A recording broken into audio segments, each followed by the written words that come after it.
இனிய காலை வணக்கம்.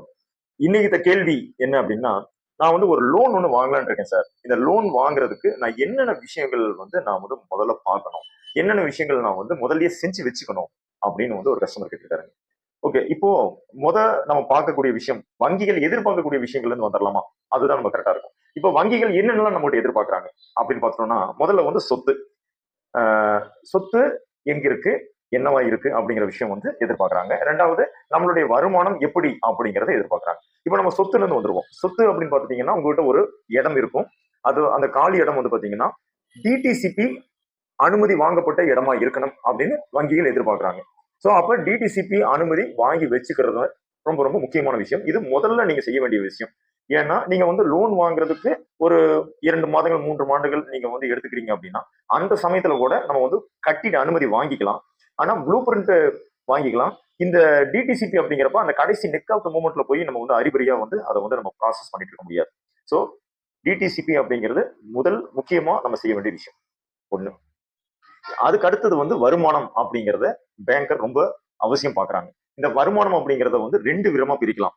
வருமானம். ஒண்ணு வந்து பார்த்தீங்கன்னா வந்து சம்பளம், சம்பளதாரர். இன்னொன்னு வந்து தொழில், பிசினஸ். ஸோ இந்த மாரி வந்து இருக்கு. இப்போ சம்பளம் அப்படின்னு எடுத்துட்டீங்க அப்படின்னா, அவரு ஒரு கம்பெனில வேலை செய்றாரு. அவருக்கு உண்டான சம்பளம் வங்கியில கிரெடிட் ஆகணும். இப்ப நீங்க கையில வாங்கிட்டு இருக்கீங்க அப்படிங்கிற மாரி இருந்தா, உங்க நிறுவனத்துக்கிட்ட சொல்லி, அத வந்து வங்கியோட கணக்குக்கு மாத்திக்கங்க. உங்களுடைய வங்கி கணக்குக்கு கிரெடிட் பண்ண சொல்லிருங்க. அது இருந்தா நம்ம வந்து ஸ்டேட் பேங்க்ல கூட நம்ம லோன் வாங்குறதுக்கு வாய்ப்பு இருக்குது. இதே இந்த பக்கம் தொழில் பண்ணிட்டு இருக்கிறவங்க அப்படின்னு எடுத்தோம் அப்படின்னா, தொழில் பண்ணிட்டு இருக்கிறவங்கள 2 விதமா நம்ம பிரிக்கிறோம்.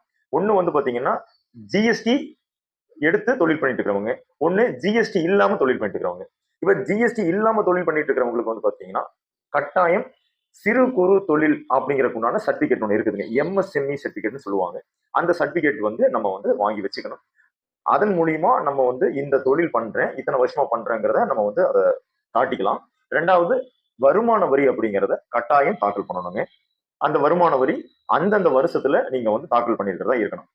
இதே ஜிஎஸ்டி கட்டியிருக்கிறவங்க, ஜிஎஸ்டி எடுத்து தொழில் பண்ணிட்டு இருக்காங்க அப்படின்னா, அவங்க கட்டாயம் ஜிஎஸ்டி ரிட்டர்ன்ஸ் ஃபைல் பண்ணியிருக்கணும் ஒவ்வொரு ஆண்டும்.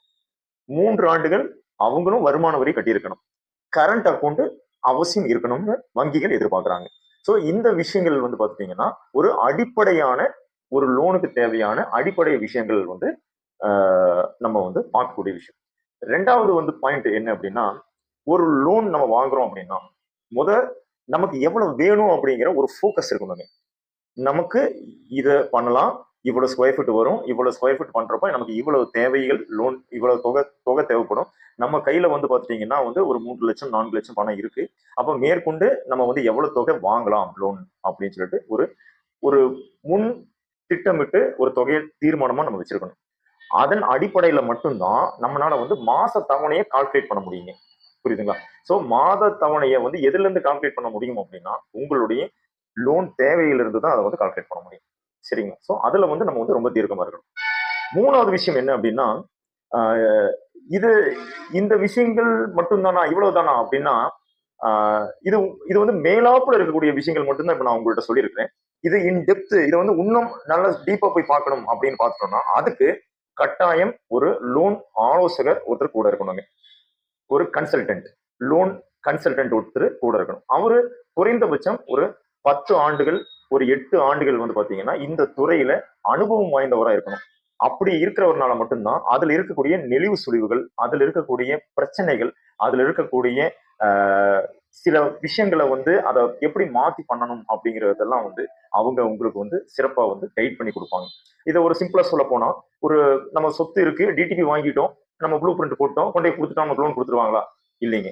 லீகல் ஒப்பீனியன் அப்படின்னு சொல்லிட்டு பேங்க் மூலியமா ஒரு வக்கீல்ட்ட குடுத்து, அந்த வக்கீல் ஒப்பீனியன் பார்த்து, அவரு வந்து இந்த சொத்து பரிசுத்தமானது. இதுல எந்த வில்லங்க விவகாரம் இல்ல.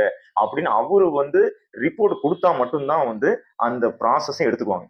அதே மாரி டெக்னிக்கல் ரிப்போர்ட். இன்ஜினியர் வந்து நம்ம இடத்த வந்து அளந்து பார்த்து, பத்திரத்துல இருக்கிறதுக்கும், அங்க நெசத்துல இருக்கிறதுக்கும் ஒரே மாரி தான் இருக்கு. எந்த விதமான டீவியேஷனும் இல்ல. அப்படிங்கிறத அவரு வந்து வேல்யூவேஷன் ரிப்போர்ட் அப்படின்னு சொல்லிட்டு ஒண்ணு குடுப்பாரு. இதையும் அவங்க வந்து எடுத்துக்கிறாங்க. அது போக நம்மளுடைய கிரெடிட் ஸ்கோர் என்ன? நம்மளுடைய சிபில் ஸ்கோர் என்ன? அப்படிங்கிற விஷயத்தையும் வந்து பேங்கர் வந்து பார்க்குறாங்க. ஸோ இந்த மாரியான விஷயங்கள் எல்லாத்துக்குமே வந்து உங்களுக்கு வந்து ஒரு லோன் ஆலோசகர் உடன் இருந்து உங்களுக்கு வந்து கைட் பண்ணும் பட்சத்தில் உங்களுக்கு ஒரு அருமையான பேங்க்ல ரொம்ப கம்மியான வட்டியில உங்களால வந்து ஒரு லோனை வந்து நீங்க வாங்கிக் கொள்ள முடியும். நன்றி, வணக்கம்.